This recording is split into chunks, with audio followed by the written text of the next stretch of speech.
So, my brothers and sisters, welcome. Saturday of the third week of Lent, first reading. A reading from the prophet Hosea. The Lord says this: They will search for me in their misery. Come, let us return to the Lord. He has torn us to pieces, but He will heal us. He has struck us down, but He will bandage our wounds. After a day or two, He will bring us back to life. On the third day, He will raise us up, and we shall live in His presence. Let us set ourselves to know the Lord, that He will come is as certain as dawn. He will come to us as showers come, like spring rains watering the earth. What am I to do with you, Ephraim? What am I to do with you, Judah? This love of yours is like a morning cloud, like the dew that quickly disappears. This is why I have torn them to pieces by the prophets, why I slaughtered them with the words of my mouth. His judgment will rise like the light, since what I want is love, not sacrifice, knowledge of God, not holocausts.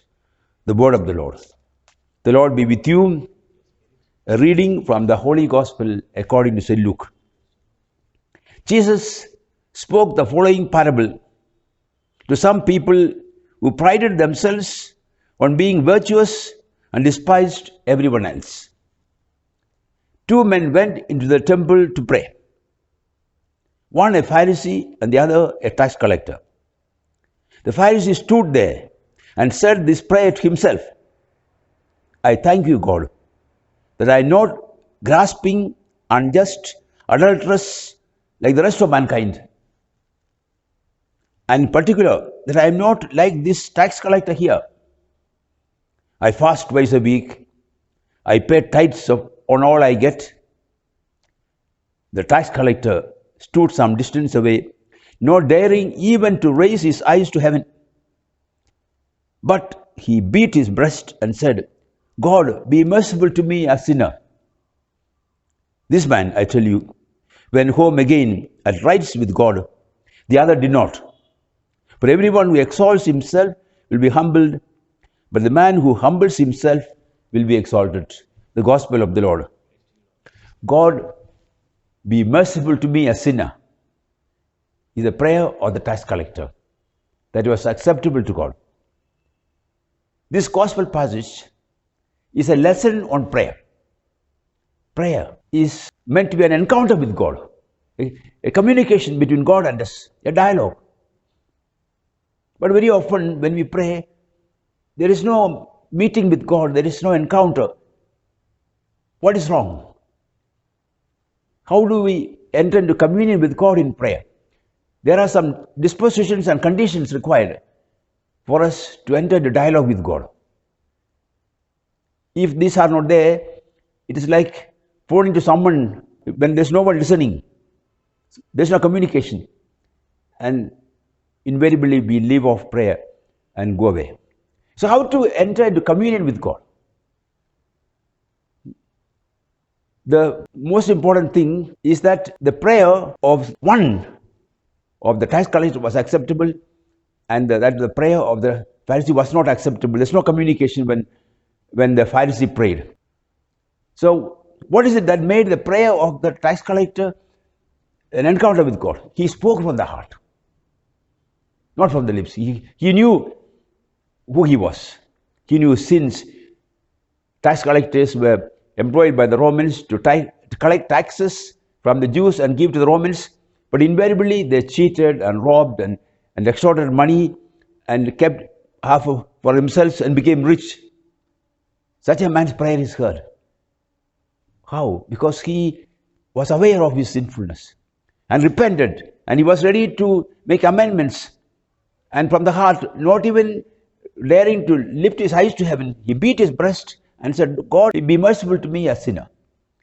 And his prayer coming from the heart pierced the clouds and reached the throne of God, and went home justified, reconciled with God, and at peace with him. And like Zacchaeus began a new life. Whereas the prayer of the Pharisee came from his lips. People honor me with their lips. The gospel says the Pharisee spoke to himself. He spoke to himself. He was not speaking to God. He was congratulating himself about all the wondrous, marvelous works he was doing.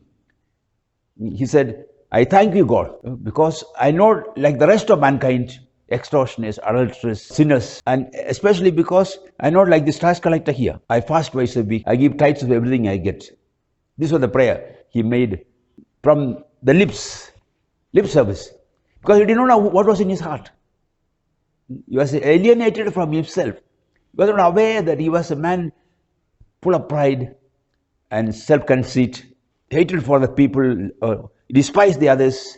He considers better than everyone else, better than the whole world. And above all, he despised the tax collector, his neighbor. And so his prayer was not heard. So the first condition for prayer is that this prayer must come from the heart, from the awareness of our sinfulness, of our need, forgiveness that we need from God, our sinfulness. So we begin the prayer confessing our sins, asking forgiveness.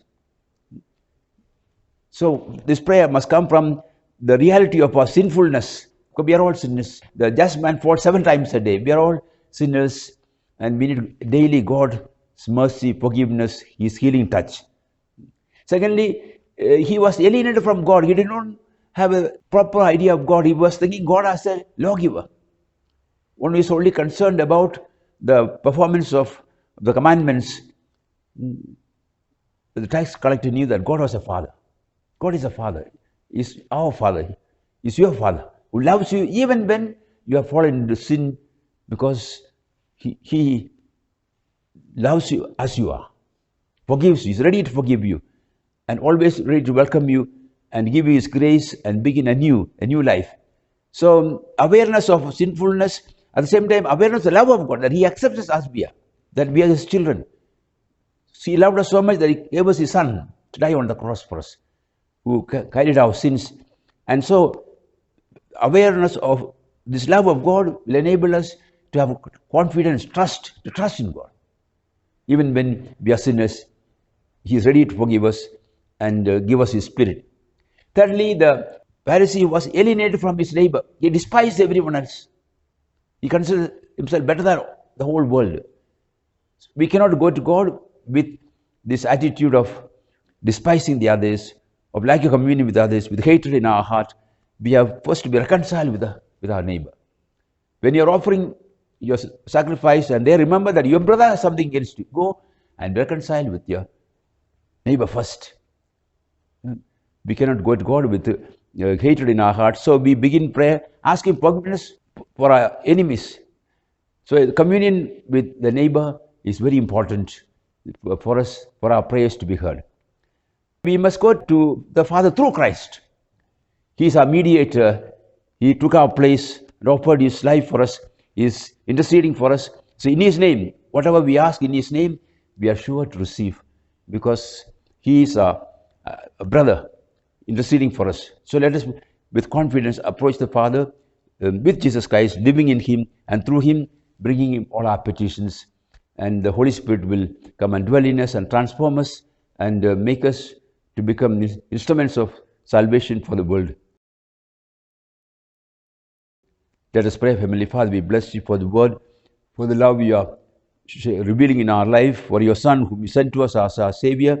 Give us your Holy Spirit, enable us to love you, love your Son, and to enter into communion with you, and live our life always relying on you and trusting you. We ask this through Christ our Lord. The Lord be with you. May Almighty God bless you, the Father, Son, and Holy Spirit. Amen. So brothers and sisters, I wish you a nice day. May the Lord accompany you and help you.